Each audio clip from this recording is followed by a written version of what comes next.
मैं नवलगढ़ में आज आया हूँ। मुझे माननीय न्यायालय ने झुंझुनू, नवलगढ़ और मंडावा निकाय को स्वच्छ बनाने के लिए और पर्यटक को कैसे बढ़ाया जा सकता है, इसके लिए मुझे न्यायालय ने निर्देशित किया है। और मैं आपको पूरे विश्वास के साथ कह सकता हूँ कि मेरी ये दूसरी मीटिंग है। नवंबर में मैं पहले आया था जब मैंने सारे डायरेक्शन दिए थे। अब उन्होंने डायरेक्शनों को कितना फॉलो किया है या नहीं किया है, उसको मैं वास्तव में साइट पे जाकर देखूंगा।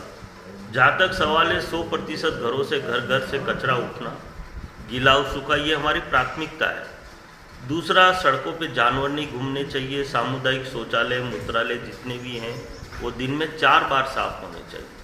कहीं भी कचरा के ढेर दिखने नहीं चाहिए। और बिजली है, जैसे जो दैनिक आवश्यक है, जो नगर परिषद, नगर पालिका, नगर निगम करती है, उन सारे कामों को करना है। और अतिक्रमण का जहाँ तक सवाल है, किसी भी सूरत में अतिक्रमण को सहन नहीं किया जाएगा।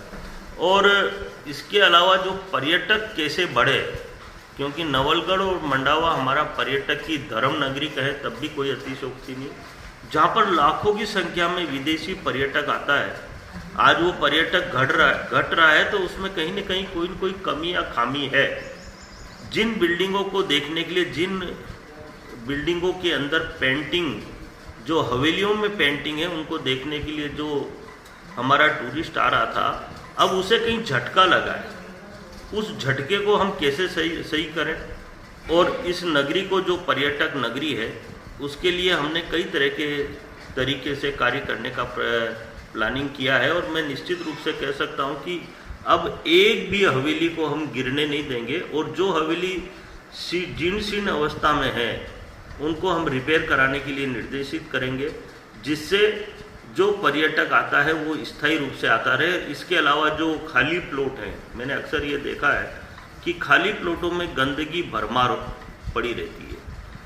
लोग प्लॉट खरीद लेते हैं, बाउंड्री वॉल बनाते नहीं, और बनाते हैं तब भी उसको कचरे का अड्डा बना लेते हैं। भारत सरकार और राजस्थान सरकार के बिल्कुल स्पष्ट निर्देश है कि कोई भी निकाय के अंदर अगर कोई प्लॉट खाली पड़ा हुआ है तो उसके खिलाफ कार्रवाई की जाए और उन प्लॉटों को साफ कराया जाए और उसमें निर्माण करवाया जाए। तो निर्माण तो उसकी इच्छा पे है। अगर उसने टाइमली निर्माण नहीं किया तो उस प्लॉट को हम सीज करने के भी नगर पालिकाओं को पावर है। इन सब बातों की चर्चा मैं अभी, हमारे जो नगर परिषद के ईओ साहब हैं वो आ रहे हैं, उनकी पूरी टीम आ रही है, उनके साथ हम इंस्पेक्शन भी करेंगे। सामुदायिक शौचालय जितने भी हैं उनको देखेंगे, उनकी स्थितियों को देखेंगे, उसमें सुधार करने का प्रयास करवाएंगे। और निश्चित रूप से मैं कह सकता हूं कि माननीय न्यायालय के जो निर्देश मुझे मिले, उसकी पालना में मैं हर संभव ही नहीं असंभव कार्य करने का प्रयास करूँ। नवलगढ़ में ऐसे बहुत से हॉटस्पॉट हैं जो कचरे का एक अड्डा सा बने हुए हैं। आगे क्या कार्रवाई रही, क्योंकि हाल के कुछ दिनों में झुंझुनू में आपने अच्छी कार्रवाई, सराहनीय कार्रवाई की है। देखिए, मैं तो आज झुंझुनू में जो कार्रवाई की, सेम कार्रवाई मेरी यहाँ भी करने का प्रयास रहेगा। कचरे के अगर मुझे आप लोग कहीं भी बताएंगे तो मैं आपको विश्वास के साथ कह सकता हूँ कि 24 घंटे में वो कचरे के जितने भी कचरे के स्टैंड हैं या कचरा यार्ड बना रखे हैं या कचरे पड़े हुए हैं, उनको नगर पालिका नियमित रूप से साफ करेगी। और उसके लिए मैंने जो नगर परिषद का सफाई कर्मचारी का जो इंचार्ज होता है, हमारे एसआई, उसको पाबंद भी किया है कि आप मुझे वीडियो डालेंगे, मुझे स्वयं को वीडियो डालेंगे, क्योंकि जब तक हम इसकी चौकीदारी पूरी नहीं करेंगे तब तक हम सफल नहीं हो सकते। और अगला दौरा मेरा 1 माह के बाद रहेगा। मुझे पूरा विश्वास है कि नवलगढ़ भी चमकेगा, दमकेगा, और जो पर्यटक आना बंद हुआ है, निश्चित रूप से वो पर्यटक वापस आएगा और बढ़ेगा। सर, जो भी आप जांच पड़ताल करते हो उसमें अगर सूचना पहले दे दी जाए तो मे भी पॉसिबल है कि प्रिपरेशन पहले हो सकता है, साफ सफाई हो सकती है। देखिए, आने की सूचना मैंने वैसे भी 1 तारीख से 7 तारीख तक का समय दिया था। मैं कभी भी आ सकता हूँ, लेकिन जैसे मुझे आज आना था तो कल मुझे सूचना देनी आवश्यक थी। तो वहाँ की स्थितियाँ इस बात को बता देती है कि आज ही सफाई हुई है बिल्कुल या नहीं हुई है, या गंदगी पड़ी हुई है।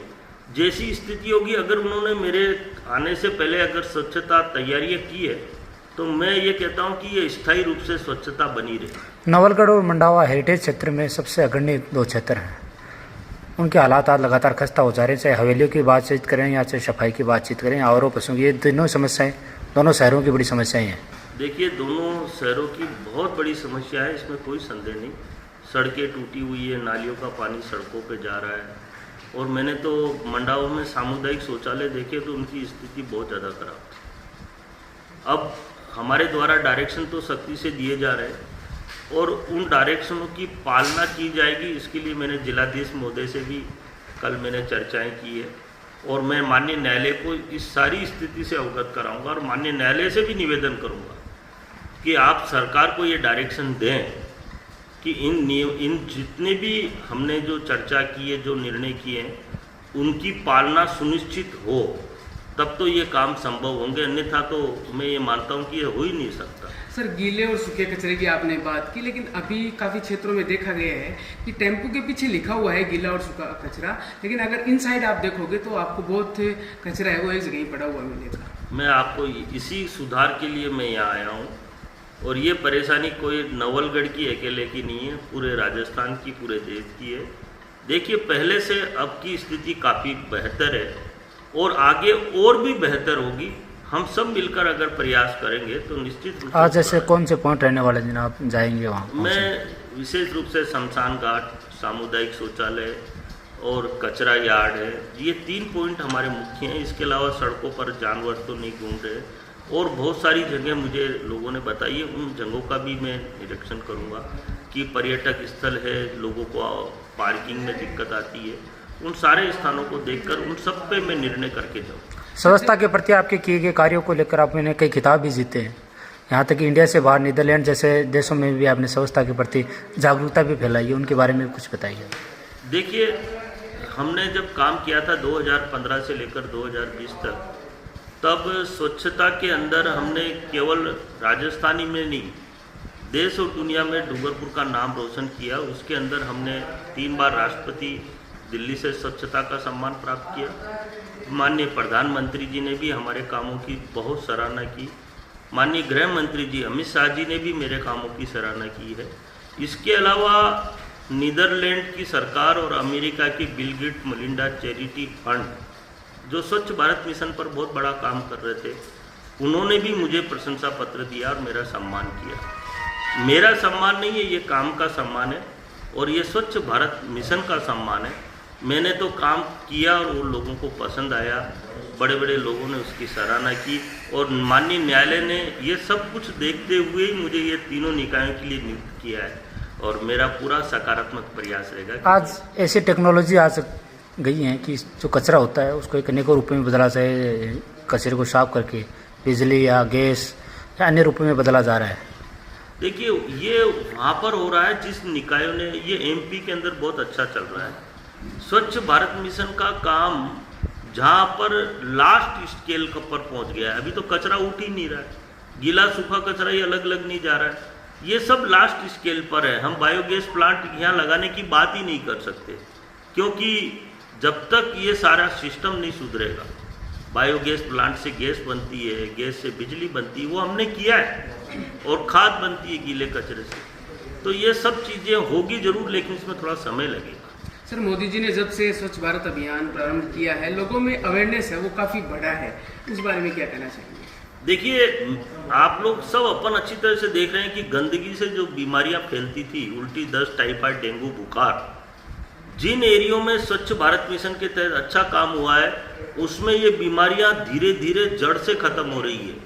और मैं अगर डूंगरपुर का उदाहरण दूं तो मेरे हॉस्पिटल का रिकॉर्ड आज भी बोलता है कि हमारे डूंगरपुर के अंदर 65% जो गंदगी से फैलने वाली बीमारियां, मतलब जो मक्खी, मच्छर, कीटाणुओं से जो बीमारियां फैलती थी, वो 65% कम हो गई। तो ये हमारी उपलब्धि है, ये स्वच्छता की उपलब्धि है, और धीरे धीरे अगर हमने स्वच्छता को और ज़्यादा गंभीरता से लेंगे। कौन कौन से अधिकारी जो आपके साथ उन हॉटस्पॉट क्षेत्र में जाने वाले हैं जहाँ एक कचरे जैसी समस्याएं हैं? नहीं, मेरे साथ जो ईओ साहब हैं, सफाई निरीक्षक है, जगिए नैयन, मैंने इन सारी टीम को बुलाया है और वो कौन कौन आते हैं उन सबको लेके जाऊँगा। तो सर, आज का जो मुख्य कार्यक्रम है नवलगढ़ पे रहेगा, लेकिन पर्यटक क्षेत्र में जो काफ़ी लोग हैं नवलगढ़ की गलियाँ हैं वो सकड़ी है, तो उस क्षेत्र में कुछ सुझाव नगर पालिका को आप देके जाओगे या फिर? नहीं, सुझाव निश्चित रूप से देंगे और मेरा ये प्रयास रहेगा कि सब चीज़ों को फॉलो किया जाए। बिल्कुल सर, आप भी बेसिकली झुंझुनू जिले से ही बिलोंग करते हैं, तो कुछ अपने बारे में भी बताइए। मैं देखिए, सबसे पहले तो मैं बता दूं, मैं एक साधारण व्यक्ति हूं और मैं अपना बड़ा सौभाग्य मानता हूं कि मुझे इस राजनीति में स्वच्छ भारत मिशन का काम करने का मौका मिला और हम धरती से, मतलब कहते हैं ना, धरातल से उठे थे और आसमान तक की यात्रा हमने स्वच्छ भारत मिशन में की। पार्षद के रूप में आपने शुरुआत की थी? मैं 2005 में पार्षद बना था, पार्षद से उपसभापति बना और 15 से 20 तक सभापति रहा था। मुझे उसके बाद बहुत सारे दायित्व भारत सरकार और राजस्थान सरकार ने दिए। मेरा जो काम है वो पार्टी विशेष का नहीं है, मेरा जो काम है वो जनता विशेष का काम है और मुझे दोनों पार्टियों ने, कांग्रेस ने और बीजेपी ने, दोनों ने मान और सम्मान दिया और दोनों ने मुझे अच्छे पदों पर, जो स्वच्छ भारत मिशन के राजस्थान के ब्रांड एम्बेसडर के रूप में मेरी नियुक्ति की और भारत सरकार ने मुझे जो बहुत बड़ा पद, मेरे पास आज बहुत बड़ा दायित्व है कि पूरे देश में कहीं भी जाता हूँ तो जो मान और सम्मान मिलता है, तो मैं ये कहता हूँ लोगों को, अक्सर नेता ये समझते हैं कि हम 5 साल के लिए हैं और 5 साल बाद हमें कोई पूछेगा नहीं। तो मैं उदाहरण के रूप में बताता हूँ कि मैंने 5 साल जब स्वच्छ भारत मिशन का कार्य किया, उसके बाद आज देश और दुनिया में मुझे पूजा जाता है। मैं कहीं भी, किसी भी स्टेट में या कहीं भी जाता हूँ, दिल्ली सरकार के पास भी जाता हूँ या अदर सरकारों के पास जाता हूँ, तो वो सारे सरकार के लोग मेरे काम की पूजा करते हैं। वो मेरी पूजा नहीं करते, काम की पूजा करते। और मेरे पास छोटे छोटे विजन हैं। मैं आपसे सवाल करता हूँ कि बाबा रामदेव के पास क्या था? आप सांस रूटीन में ले रहे हैं, छोड़ रहे हैं, उन्होंने एक सिस्टम को चेंज किया, क्रिया की प्रतिक्रिया। हमने उस ट्राइबल बेल्ट एरिया को इतना स्वच्छ बना दिया कि जिसकी तुलना इंदौर भी नहीं कर सकता। मैं आज भी दावे के साथ कह सकता हूं कि डूंगरपुर जैसे बगीचे, डूंगरपुर जैसी स्वच्छता एक ट्राइबल बेल्ट में हो सकती है जहां अशिक्षित लोग रहते थे।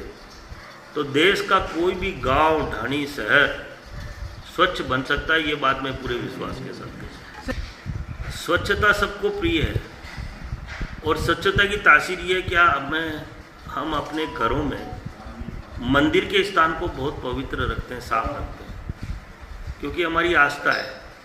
और स्वच्छता में देवताओं का वास होता है, ये देश का हर एक व्यक्ति जानता है, क्योंकि हम मंदिरों में जाते हैं, सनातनी लोग हैं, और जब मंदिरों में जाते हैं तो हमें एक आत्म सम्मान और आत्म बल मिलता है। वो स्वच्छता के कारण मिलता है, मेरा ऐसा मानना है।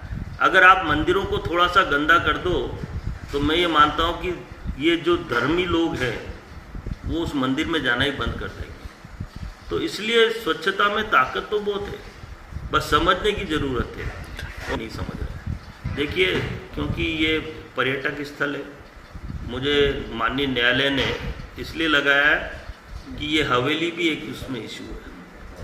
हवेली नहीं टूटनी चाहिए, क्योंकि जो पर्यटक, आप देखिए, मैं मंडावा से आ रहा हूँ, जहाँ पर 1 लाख टूरिस्ट आता था वो धीरे धीरे घट रहा है। सारे होटल एसोसिएशन के लोग इस बात को लेकर चिंतित है, क्योंकि उन्होंने काफ़ी पैसा लगाया।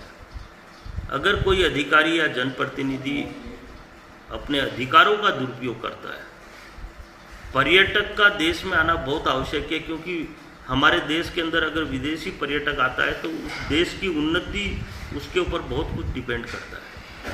क्योंकि जब वो फ्लाइट में बैठ के आएगा तो सरकार को इनकम, और वो जहाँ जहाँ घूमने जाएगा, गाड़ी वाले को खाएगा, पिएगा, हर चीज़ से देश का विकास और उत्थान है। और आज विदेशों में तो ये कंपटीशन चल रहा है कि किसी भी देश के अंदर, आप देखिए, अगर हम किसी भी देश में जाते हैं तो वहाँ हमें बड़े मान और सम्मान के साथ देखा जाता है, और हमें वो आदर सत्कार भी मिलता है, क्योंकि हम वहाँ विदेशी कहलाते हैं। तो आज जितनी भी 5 स्टार होटलें हैं, बड़ी बड़ी होटलें हैं, वो टूरिस्ट की बदौलत चल रही है, क्योंकि टूरिस्ट खर्च करने आता है। और इस राजस्थान की भूमि तो तपोभूमि है, और मैं कहता हूँ ये पर्यटक भूमि है, खाली इसको सजाने और संवारने की ज़रूरत है। बाकी मैं ये कह सकता हूँ कि पर्यटक की हमारे यहाँ लाइन लग जाएगी, और एक सूचना और आपको मैं दे दूं, बिल्कुल सर। राजस्थान के 33 स्थान जो हमारे पवित्र स्थान जहाँ बड़े बड़े देवी देवताओं के मंदिर हैं, उनके ऊपर बहुत बड़ी पॉलिसी बनने जा रही है भारत सरकार की तरफ से कि उनको इतने शुद्ध बनाओ, इतने सुंदर बनाओ। जिस तरह से आगरा के किले को पर्यावरण की दृष्टि से बिल्कुल शुद्ध बनाया, आज वहाँ पर ना तो कोई पेट्रोल और डीजल का व्हीकल जा सकता है। उसके पीछे सोच यही है कि पर्यटक स्थल हमारे जितने भी धार्मिक और पर्यटक स्थल हैं उनको अच्छा साफ सुथरा हम बनाएं, जिससे पर्यटक मैं आपको एक विश्वास के साथ कह सकता हूँ कि परिवर्तन तो होता ही है। परिवर्तन आज से अगर आप 4 साल पहले की बात पर चले, 4 साल पहले स्वच्छता पर जो काम हो रहा था वो बिल्कुल नहीं के बराबर था, नगण्य शून्य था, हो रहा था। लेकिन 4 साल और आज में बहुत फर्क आया। आपकी आगे रिपोर्ट भी कब बहुत तक न्यायालय को पेश करेंगे? आपकी जो रिपोर्ट है वो कब तक न्यायालय को आप पेश करेंगे? क्योंकि नवलगढ़ मंडावा मैं आज पहले निरीक्षण करूंगा, उसके बाद मैं कल परसों 2-3 दिन में कर दूंगा। इसमें ज़्यादा डिले नहीं, क्योंकि माननीय न्यायालय के ये निर्देश है हर 3 महीने से मुझे रिपोर्ट देनी है। वैसे ही मैं 1 महीने लेट चल रहा हूँ। और अब की बार तो हमने ये भी निर्णय किया है कि हम उच्चतम न्यायालय को भी इससे अवगत कराएंगे, क्योंकि देखिए जहाँ न्यायालय इन्वॉल्व हो जाता है, न्यायालय का एक भय है। आम आदमी, आम अधिकारी या जनप्रतिनिधि किसी से नहीं डरता है। वो डरता है तो न्यायालय से डरता है, और बड़े से बड़ा नेता भी न्यायालय से डरता है। अधिकारी तो डरता ही है, नेता भी न्यायालय से डरता है। इसलिए न्यायालय का बहुत बड़ा रोल है, और आने वाले समय में और ज़्यादा रोल न्यायालय का रहेगा, क्योंकि चीफ जस्टिस राजस्थान के थे। एक बार मेरी उनसे इंद्रजीत सिंह मंत्री साहब से मीटिंग हुई थी। उन्होंने मुझे कहा था कि इस राजस्थान को स्वच्छ कैसे बनाया जा सकता है। एक चीफ जस्टिस ऑफ राजस्थान अगर स्वच्छता की चिंता करेगा तो ये राजस्थान आने वाले समय में स्वच्छता में अव्वल होगा, ऐसा मेरा मानना है। झुंझुनू सारे हालातों में खस्ता था, लेकिन आपको 1 महीने के बाद मैं यहाँ बैठ के आपको पूरे विश्वास के साथ विश्वास दिला सकता हूँ कि 1 महीने के बाद झुंझुनू बदलाव नजर आएगा। क्या ये कार्रवाई नवलगढ़ में प्रभावी रूप से देखने को मिलेगी? 100% होगी। सर मंडावा कार्रवाई में नहीं होगी तो आना बेकार है। मंडावा में भी आपने विजिट किया है, हवेलियों का प्यारा सा शहर। मंडावा के बारे में क्या ओपिनियन रहा? देखिए, मंडावा का कई दृष्टिकोण से मंडावा कमज़ोर जरूर है, लेकिन मंडावा के अंदर सारी जो प्लानिंग हमने आज तैयार की है, मैंने अब पहले 3 महीने से आता था मैं, अब मैं हर महीने आऊँगा। मुझे पूरा विश्वास है कि हर महीने आने से कुछ न कुछ सुधार अवश्य। बिल्कुल सर।